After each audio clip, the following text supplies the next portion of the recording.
Hi, I'm Nikki with homeandgardenwelcome.com.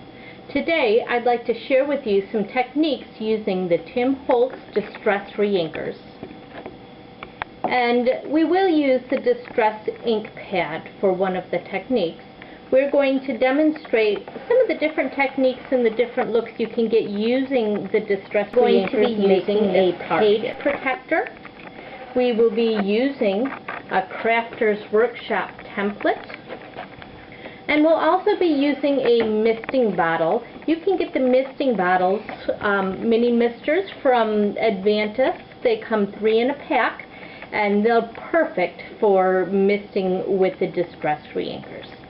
What we're going to be working with today is simply a sheet of manila cardstock, any kind of cardstock. It doesn't need to be anything special. We're going to use this to layer all of the different colors with the inks on.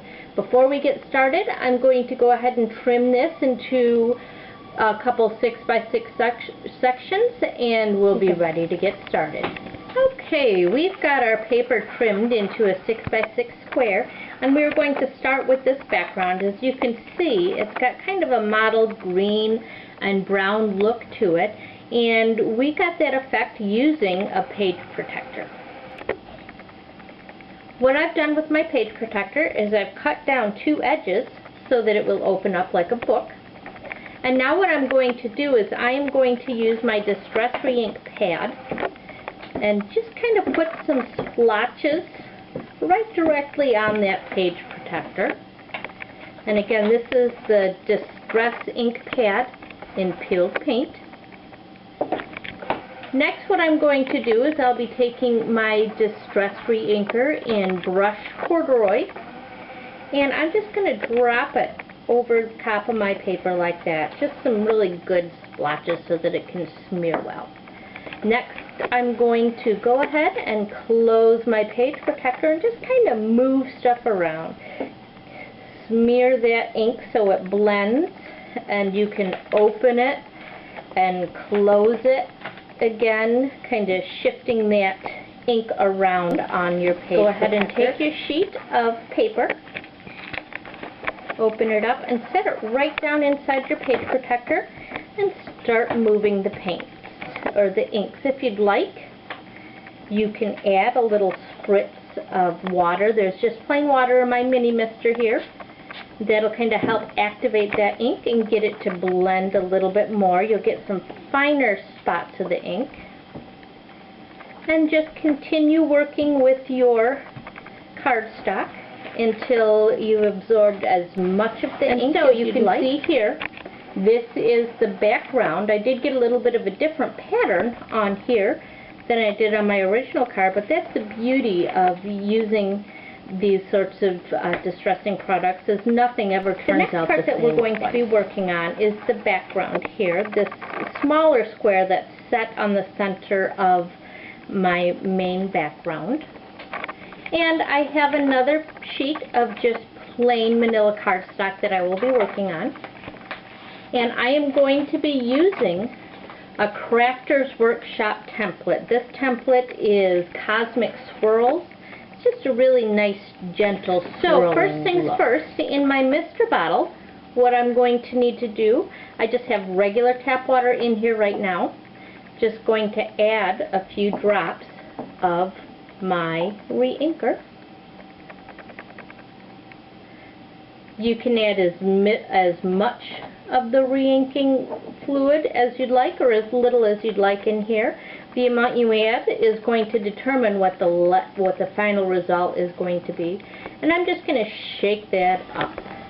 Okay, so I've got my mister mixed with my reinker in, and I'm just going to give it a light spray evenly across the surface paper towel. Once you're done spritzing your paper, go ahead and use it to soak up any of the extra spray that has either gotten onto your template or is sitting at the surface of your paper. And then when you remove your template, you get that gentle swirled look. Now you can either set this aside and let it dry, or if you're impatient like I am, you can use your heat tool and dry your paper with the heat tool. My paper is now dry, and you can see that we do have that kind of mask effect that we got using our Crafters Workshop templates. They leave really nice sharp lines. I absolutely love these templates for using with the misting sprays, even with your glimmer mists or your smooch sprays or any of those that are on the market. But the next step we're going to do is, if you've noticed on the card, there's these kind of rings like somebody set their coffee cup down on a work in progress, which I have been known to do. Coloring our fiber that we're going to use on a page. What I have here is just a scrap of the fiber that I had laying around. I'll just kind of ball it up a little bit and apply some of the re-inker right directly to it, and then a little puddle of the re-inker on my page next to my ribbon. And then you can work this ribbon together, just kind of knead it. I'm not going to do it on camera now because it can get pretty messy, but just work that ink through to color your ribbon. Now what I'm going to do is I am going to use a coffee cup to make rings on my paper, and I'll just spin my coffee cup here in that little pool of re-inker, and you can see I get a nice ring of ink on there, and just set the coffee cup down on the page. It gives the impression that I got sloppy like I'm known to do, and just kind of dunked my coffee down where I wasn't looking. And I'll add a couple more rings.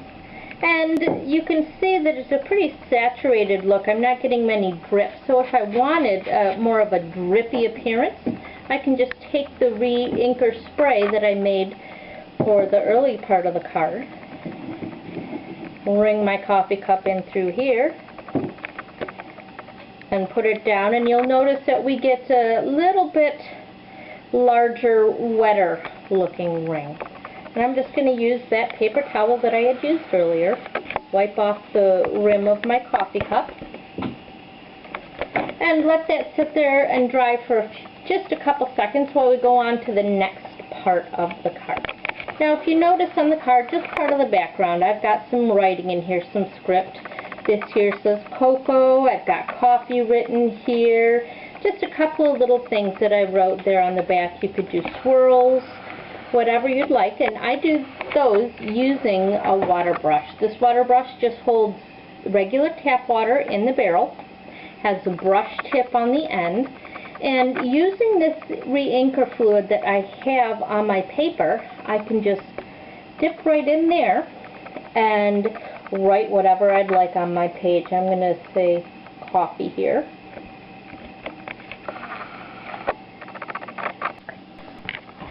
So I wrote coffee on my page here.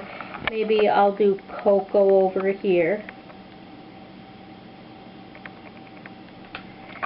And one of the things that you can do is you can limit the amount of pigment that you're getting, the depth of color with this re-inker, depending on how much of the water you use from your barrel. So if you look at these, they look kind of the same intensity as some of my coffee rings. So I'm going to go right directly into my ink and maybe do a couple of swirls on here. And you'll notice that those swirls are a lot darker than the script I had written on there, because I am going into my darker, more intense, more concentrated colors. So I'll just do a few more swirls there. Maybe I will squeeze some of the water through my brush, get a little bit lighter color, a little lighter intensity of my pigment.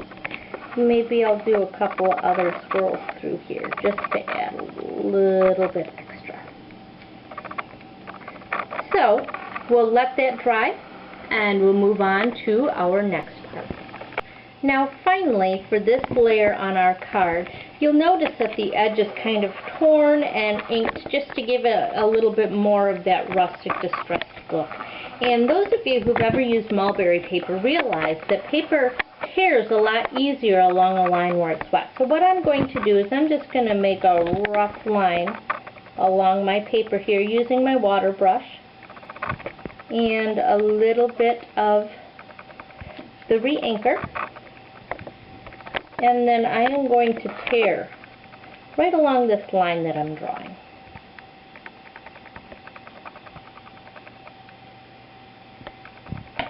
So you can see here where the water is soaked in and my paper is tearing nicely along that line. When you get lines that kind of cross and mix, it can make it a little bit more difficult to get a good straight or a good clean tear, but that's kind of the beauty of this project, because you don't want any nice, perfect, neat looks when you're looking for a distressed type of image. And notice that when I'm tearing, I'm kind of pulling the cardstock towards me. You will get a little bit different look if you pull it away from you. Not quite as ragged of an edge as you do pulling that paper towards you. And so I've torn the edges off of my cardstock, and you notice that they look pretty white here, especially compared to my original card. Well, I guess I'm holding it upside down, my original card here. So what I'm going to do is right back into the Distress Re-Anchor that I have on my work surface.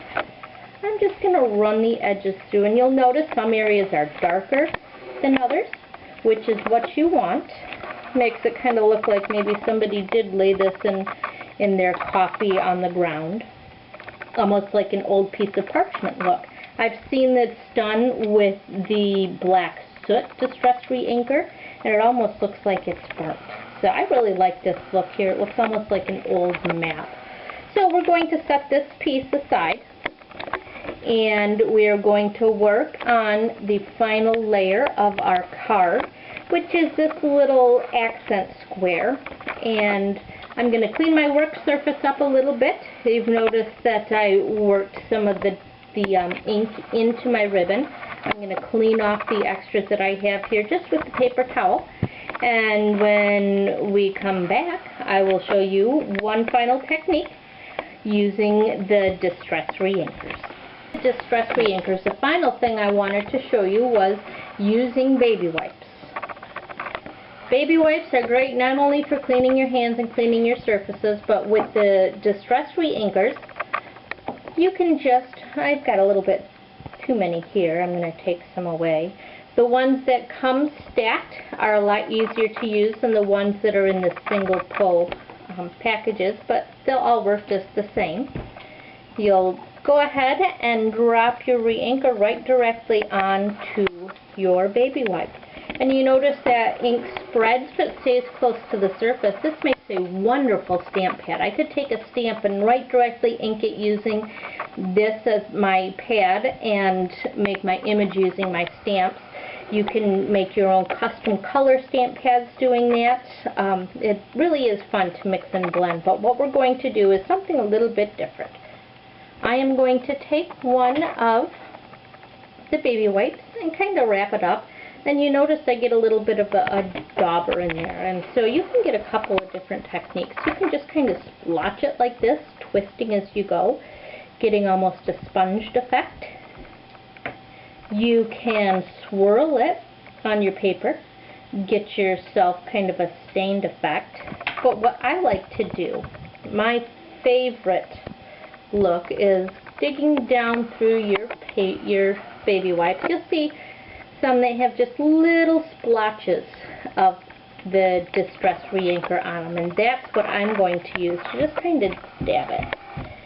As you'll notice as I'm dabbing it, I get smaller little spots of the pigment that are spread out, and to me this almost gives a tortoiseshell type of appearance. Alright, so all of our pieces are completed and kind of dry. This isn't still dry quite yet. So we'll go ahead and layer our card. On the base here, we do have that marbled effect that we got using the Distress Re-Anchor as well as the Distress Ink Pad in our page protector. And then if you remember this sheet here, we used several different techniques, from the spritz using the Distress re-inker in water and our Crafters Workshop template to get that masked effect. We made some little coffee cup rings on there. We used our Distress Re-Inker as a water paint, and then we used it to distress the edges.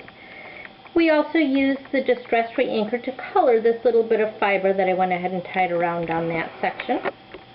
And then on this little square, you can write whatever sentiment you want. Go ahead and layer it on there. On this card here, I wrote "Smile and Drink Coffee" in a silver gel pen. You could write any kind of message or stamp any image on there and just layer that on. Put that on as the cover of a card, and there you go. Just an idea of some of the different techniques and looks you can get using the Tim Holtz Distress Re-Inkers. Whatever you do when you get these at home, I suggest you just play with them, see what kind of things you can create, and I would love it if you would share some of your creations with me at www.homeandgardenwelcome.com or on my blog at www.homeandgardenwordpress.com. Thank you and have a great day.